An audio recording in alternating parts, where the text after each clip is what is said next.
ہم ایک لمحہ کے لیے اس جگہ پر جاتے ہیں اور تھوڑا سا غور کرتے ہیں. یہ بڑی سننے والی بات ہے. یسوع مسیح کلام سنا رہے ہیں, لوگ یسوع مسیح کے اوپر گر رہے ہیں, یہ کشمکش ہے, رش لگا ہوا ہے.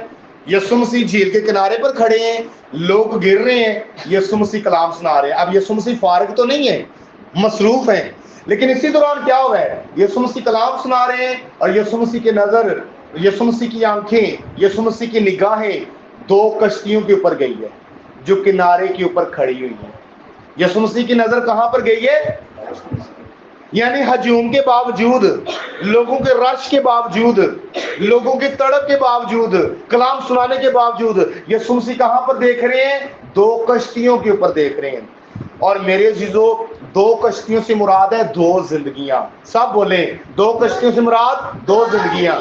دو کشتیوں سے مراد ایک زندگی ہے روحانی اور ایک زندگی ہے دنیاوی. یعنی کہ ایک کشتی ہے روحانی اور ایک کشتی ہے دنیاوی.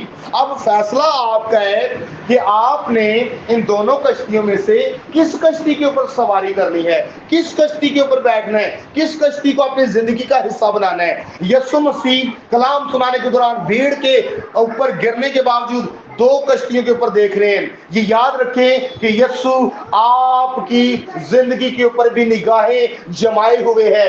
یسوع آپ کی زندگی کی دو کشتیوں پر نگاہ کر رہے ہیں. یسوع دیکھ رہا ہے آپ روحانی طور پر کیا کر رہے ہیں, یسوع دیکھ رہا ہے آپ دنیاوی طور پر کیا کر رہے ہیں. ہاللیلویہ. یسوع مسلسل دیکھ رہا ہے. اور ہر بندے کے پاس نا تقریباً آج کل کے دور میں مزید, ظاہر ہے اسی تے اپنے دور دی گل کرانگے نا, جس دور چ اسی ہو سنبھالیے, اسی تے اس دور دی گل کرانگے جیڑی دور چ اسی دنیا پہ ویکھنے ہیں. اب اگر دیکھا جائے تو میرے عزیزو, ہر بندے کے پاس تقریباً دو کشتیاں ہیں, کیونکہ ہر دوجا بندہ دو کشتیاں چ سوار ہویا ہے. گھٹ ہی تقریباً لوگ ہون گے جڑے ایک کشتی چ سوار نے. تے تانوں پتہ ہی ہے کہ دو بیڑیاں چ جڑا پیر رکھدا ہے او دا کی حال ہوندا ہے. کئی لوکی دو بیڑیاں دی زندگی پہ گزار دے جے. سب بولے ایک کشتی, روحانی کشتی. ہاللیلویہ. ایک کشتی میں ہمیں بیٹھنا ہے.